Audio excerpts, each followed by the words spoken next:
Hi, so today I'm interviewing Alex from Storm of Steel, our very own Indiana Jones. That's right, yes, in addition to being a fantastic YouTuber, he is also an archaeologist for the British military, of all things. So Alex is going to spell out exactly what it means to be an archaeologist in the British military.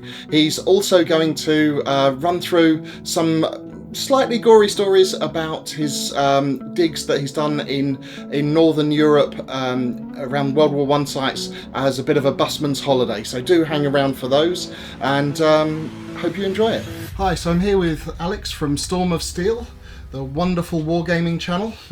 And Alex actually has a fantastically interesting day job. Alex, what's your day job? Well, I'm an archaeologist. Yes. And I've been for a long time. Really good. When I was a kid, I was always interested in archaeology. And I just basically took it up as a job. But not just any archaeologist, an archaeologist for the Ministry of Defence. So it ties in very nicely with wargaming. It certainly does. Well, actually, I'll be a bit more specific. I'm actually an archaeologist for the Defence Infrastructure Organisation. Right. Okay. But nobody's ever heard of the Defence Infrastructure Organisation, so I always say the MOD. Yeah. The DIO are basically we help the MOD do the training. Right. So okay. we look after the rangers, we look after the built estates and that kind of thing. So that's where my role comes in. I'm an advisor for the DIO on archaeology. Right. Okay. So when you say you look after the rangers, what does that involve? So I'll give you the spiel here. The Ministry of Defence owns about 1.8% of the country, of the UK, and we also have an overseas estate as well. So Belize, Cyprus, Falklands, Germany, Canada, Nepal, Kenya, you name it. We've got bits and pieces of it, and on that area is lots of archaeology. There's also lots of ecological features as well. But we have, I'm just off the top of my head, I think we've got something like over 1,000 listed buildings. We have over 800 scheduled monuments, around 10,000 actual archaeological monuments that aren't scheduled but are known locally and also nationally as well.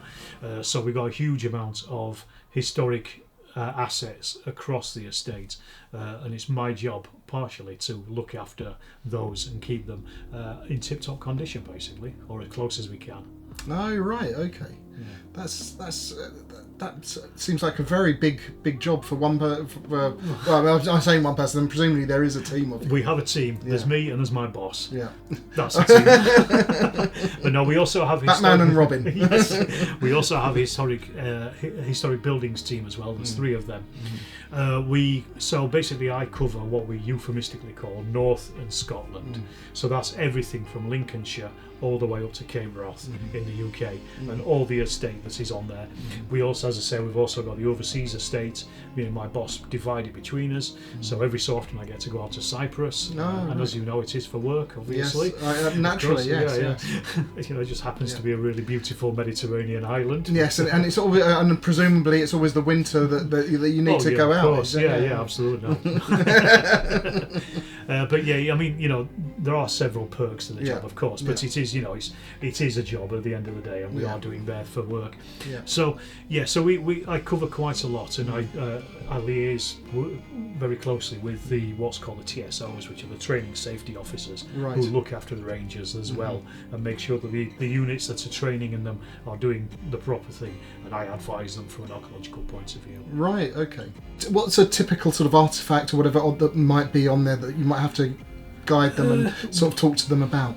Well, it's not so much about artifacts, because I mean that's fine. We look at it's more the landscape and the monuments. Right. So, say for example, let me give you an example. We might have a hill fort, or we've got several hill forts. Okay.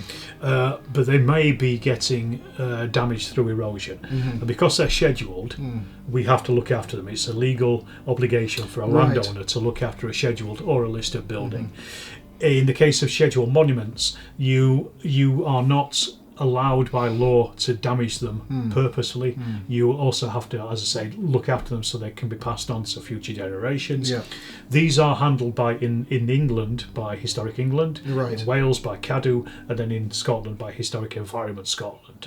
So these are the statutory bodies that I liaise with quite Right. closely. Okay. What happens is, because it's a training estate that is active and is incredibly active.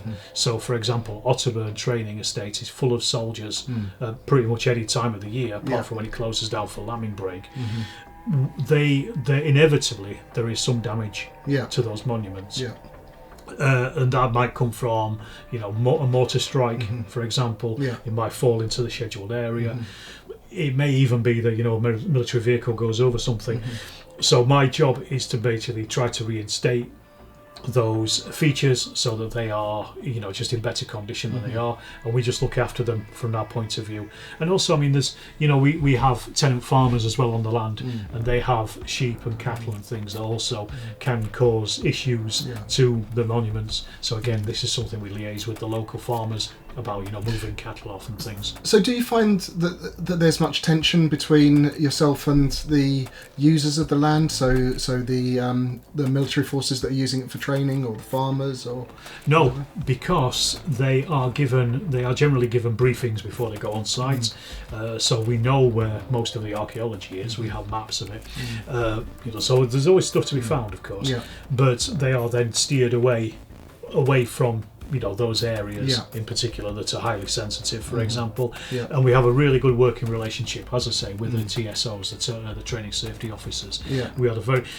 We kind of go through them, so we don't really talk to the military units that are doing it. They're the liaison between us at DIO and the people. As I said, we also have ecologists within our team. We also have foresters. We also have access people as well. So we're all working as part of the same same ideas to allow the military to train, but also stay within the confines of the law when it comes to those particular areas. Because we've got a lot of sites that are public rights of way, for example, and then you have things like triple SIs, which are the sites of special scientific interest, so ecological things, and these obviously are sometimes impacted by military training. So our job is, as a team, is to deconflict those particular issues. And my subject matter expert area is archaeology. So that's kind of how it works. So from your point of view, what are some of the highlights of the job? Well, the fact that you get to go all over the place. There's a lot of travel. So last week, for example, I spent some time up in Scotland, and I was in Cumbria, and then I was down in North Yorkshire. And you can, go to all these places and see lots of different things. You can get to some of the sites, some of the areas that most people in Britain generally don't get to see, because they're military training areas, so they're difficult. Not all of them, but a lot of them are difficult to get onto. The archaeology itself is unbelievable. It is some of the best in the country. Simply because the MOD, when they bought the Rangers up, there was no deep ploughing. Deep ploughing occurs in the 1950s, and what it does, it basically ploughing before that is quite shallow, so it doesn't damage archaeology particularly badly. But deep ploughing really just flattens fields. So the fields that you see today that are flat are all been deep ploughed, and there's no archaeological sites in them. But we have, you've got at Otterburn, for example, there's a Roman camp, a marching camp, where the ditches are still almost 6 foot deep. Wow. And you can stand on the hillside and you can see it as a square in the ground. Most of them in the rest of Britain, where it's been ploughed out, you just wouldn't see a shape of it. So we have that. We don't have the urbanisation that you have elsewhere in Britain, which has destroyed archaeology as well. So we have these landscapes that are pretty much preserved as they were in 1940. And some of them, they're medieval landscapes with ridge and furrow marks, which is an old agricultural feature. You can see the old the moated manors, for example. There's a place at Warcop, the fish ponds, where you've still got the fish pond intact from the medieval period. So there's these amazing archaeological things that just are astronomical, really. They're mind-blowing. One of the other main things, one of the other parts of my role, is a thing called Operation Nightingale. Now this is where myself and my boss, is something he set up over 10-15 years ago. where we engage veterans suffering from PTSD and combat injuries, or any kind of injuries, mental health injuries that they've sustained whilst in service. And we engage them with archaeological projects across the estate. Yeah. So we will set up a project to maybe excavate a site, and then we get veterans to come along as volunteers who've got no background in archaeology but are just interested, and then teach them how to do archaeology, from an excavation point of view. And it's been incredibly successful because not only is it really good from a mental health point of view, and from I always say it's a pathway to recovery, because it's not an end in and of itself, but it's part of their recovery process with, say, for example, PTSD. And because archaeology is really good for concentration, it's really good for detail work, it's really good for just losing yourself when you're travelling all day, with the sun on your back. And also on top of that as well, just the fact that when they come together as ex-veterans, not ex-veterans, when they come together, they form a real quick bond, which is something that they were taught in their training. And you can see it very, clearly. I see it very, very clearly anyway. And they all help each other out, as a team when it comes to it, when they need help. And it's really good to see that, and that really works. And as I said, the outcomes of it, we don't expect anybody to go on to do anything. It's just literally, something for them for their recovery. But we've had quite a lot of lads who've come through, and most of them are lads. There's one or two women, but it's mostly men. I mean, that's a demographic thing. It's like an age thing as well. Different factors in that. But a lot of them, quite a few of them, have gone to university to study archaeology. Off the back of doing the Operation Nightingale project. And some of them have actually gone to work in commercial archaeology as well. So it's a vocational skills that they're being given at the very outset. So it's, like I said, pathway to recovery, pathway to a vocation, pathway to just education and learning something. And it's, they'd love it. They come back in their droves. And we've had quite a few guys come through over the years, really. And can I ask, is that something that to take part in that from a veteran's point of view, just in case we've got any that are watching, if they're interested in taking part of that, do they need to be referred to take part in it, or can they apply to take part in it, or how does that work? We have an Operation Nightingale Facebook page. So if you go on Facebook, just look up Operation Nightingale, you'll see all the projects that we're doing each year. And because it's only me and my boss, basically, we can't do that many. We do about 4 in the year. I generally do 1, he does about 3 or 4. But we'll generally advertise on there if we're looking for people. People can then put their names forward, just stick a CV in, and just ask about it if there's any things that we're doing, and if there's anything they can get on with, really. So I'd just say the first point of contact is that Facebook page. Want to say a huge thank you to CMA for supporting the channel. Really grateful for all of the support they've given us, and along with supporting us, they've also been supporting and enabling the war games, miniatures and scale model industries for over 30 years, beavering away in the background, producing amazing miniatures and fantastic stuff. So do check out their website in the link below. So that sounds incredibly rewarding to do that sort of thing, but what's your sort of most kind of rewarding or memorable thing that you've done in archaeology since you've been doing that? Well, I've been in field archaeology for a long time, or I was in field archaeology for a long time before I got the job with the MOD. But I also, as a bit of a busman's holiday, I was involved in battlefield archaeology. I still am. So this is work in France and in Belgium on the First World War sites. Which kind of leads into my First World War obsession. And looking for those bits of planes that have absolutely been down. Crashed. And it's something I've been involved in since about 2002. I went to an archaeology conference, and somebody was talking about a volunteer project that they were doing at a place called Ocean Villas, which is en Chanvière in France. If anybody's been to the Somme, they probably know the Ocean Villas tea rooms, because it's very famous, and the woman that runs it, Avril, is very well known in the area, and it always has like loads of kids, pulling up there.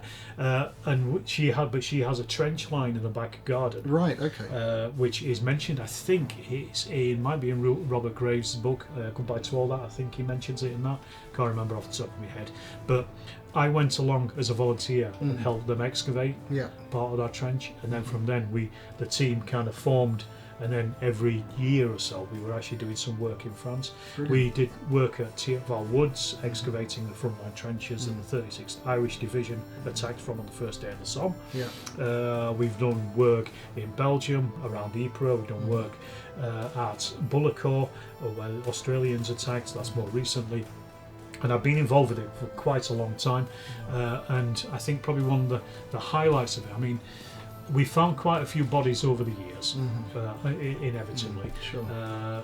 Lots of Germans and British. Never found a Frenchman, but we found lots of British and German soldiers. We excavate them with the utmost care to try to get as much information out of them. Quite a few of them we've actually been able to name because of that, because we found things on them that has given us names of these guys.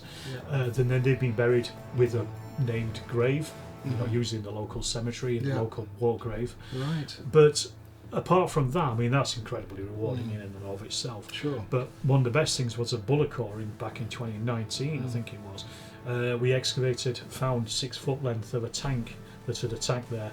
A tank called 796 that attacked in 1917 and been destroyed by the Germans. Then they used it as a pillbox, basically.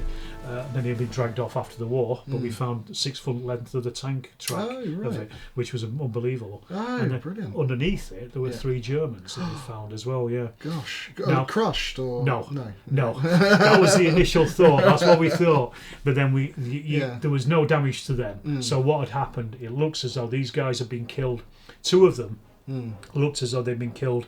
They were only wearing their shirts, so they were probably a clearing party, because the 3rd guy was actually only a torso and a head, and nothing else to him. So and he was laid out on a piece of metal, and it looked as though these 2 guys were actually carrying him or getting rid of him, and they'd been caught by a shell blast, and they'd been killed. Somebody else had come along, found them, and then placed the tank track over the top of them. Oh, okay. Possibly as a temporary grave marker or something like that. Yeah. But then they got lost in the war. Unfortunately, we had absolutely no idea on those guys at all.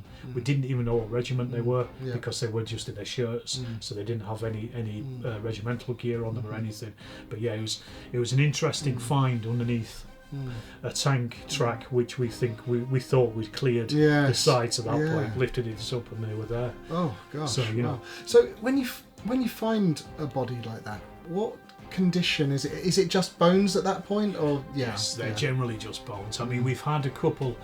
Once or twice we've had a couple where there's a little bit of waxy material, where maybe like a leather strap has been on or something, and that's just the remains of the human tissue, flesh, and things. It's just, I think it's called adipocere or something.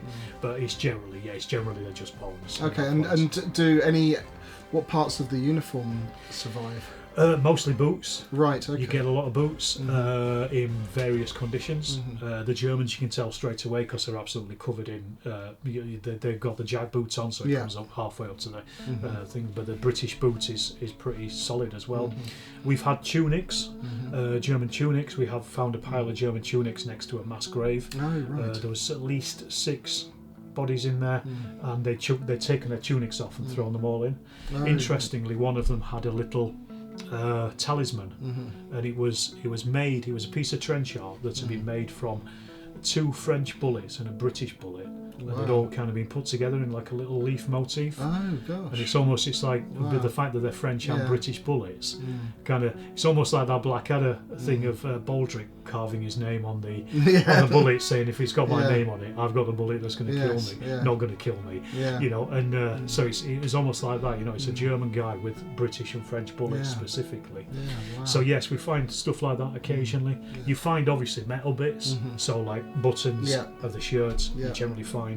You would find for the British they have a brass regimental unit tag up here and here, so you find those as well. So you can identify British units pretty quickly, and you can generally identify the body pretty quickly as to whether it's German or British. Just because of those little bits that are left behind. Sure. Wow. Gosh, that's amazing. It's good work. Hard work though, but it is good work. So Alex, it sounds like a really interesting career. Can be. So what would your advice be to any young people that are interested in getting into that world? Well, first things first is get in touch with the CBA, which is the Council for British Archaeology. They not only do they have a young archaeologist club which you can join as well. I think they're scattered around the country, so there's probably one close by. I think they go up to about the age of 16, so that's probably your first step. But the CBA also advertise volunteer projects as well, where people can just go along without any background in archaeology and just get involved for free on excavations. There's a lot of them out there as well. There's a website called Badger, which is BAJR, the British Archaeological Jobs Resource. I think it's .co.uk, and that shows you all the work that is going on at the moment, so people advertising for work, and also has some of the volunteer areas. I would say that trying to get onto volunteer projects is probably your first step. Right. Talk to local archaeological societies, because there's generally one in your local area, and they will know where they're happening, and sometimes they will run them themselves. And they're always looking for young people in particular to get involved, because it's generally quite an older demographic, as these things are. But yes, if you're looking to just get involved with the volunteer side, and then if you are able to do it and go on to university to do it, there is my best advice there is to talk to the teachers and talk to the lecturers, because they generally have projects that they're excavating sites on, and they're always looking for volunteers as well. So again, that's what I did when I was at university, is I just talked to everybody in the department and said, are you doing any excavations? Can I come and join in with you? And that just got me quite a lot of experience before I went into commercial archaeology. Sure. Lovely. Well, thank you ever so much. No worries. And it's been a great afternoon, really enjoyed meeting you and you too, running Paul. through this. So thank you ever so much. Well, thanks for coming, and thanks for this opportunity to be on Pazoot. And don't forget to like and subscribe. You heard it here. Thanks ever so much. Cheers. Cheers. Goodbye.